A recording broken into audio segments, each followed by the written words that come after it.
Hi, I'm Old Norse Specialist Dr. Jackson Crawford, and I used to teach at UCLA, Berkeley, Colorado, etc.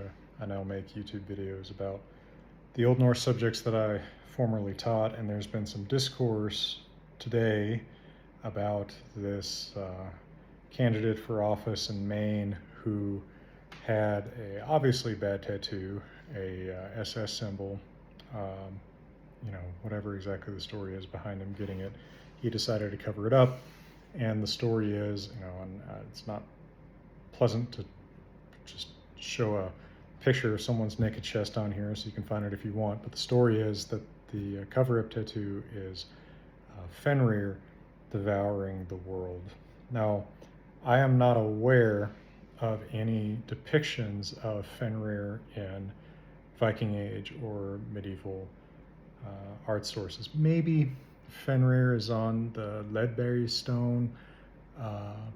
Maybe Fenrir is on is that the Ruthwell cross from England? Maybe Fenrir is on the Sparlessa stone, although it's hard to tell if that's even a wolf.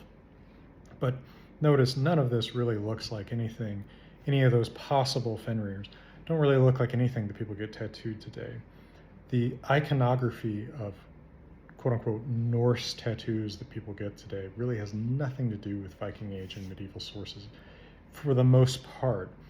One of the other really popular Norse tattoos is, I'll just use the modern Icelandic pronunciation of it to avoid 500 comments about the Old Norse pronunciation. It's Ægishjálmur, or the very similar Vegvísir, which is supposed to be Viking symbols, but actually these sigils come from early modern Icelandic magical texts that we have no reason to think go back to Viking Age use. There's this obsession with, finding quote-unquote symbols in the Viking Age when they do have some designs that show up recurringly on Viking Age picture stones, for example, what's often called the Valknutur today. But we don't even know that that's what they called it. We don't know what that symbol is for, if it is a symbol and not just a visual design in the way that you might use, houndstooth design today.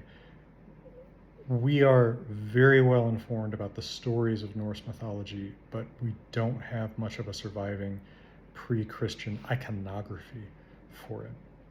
So I would just say be skeptical about the designs you see being called Norse actually going back to the Norse.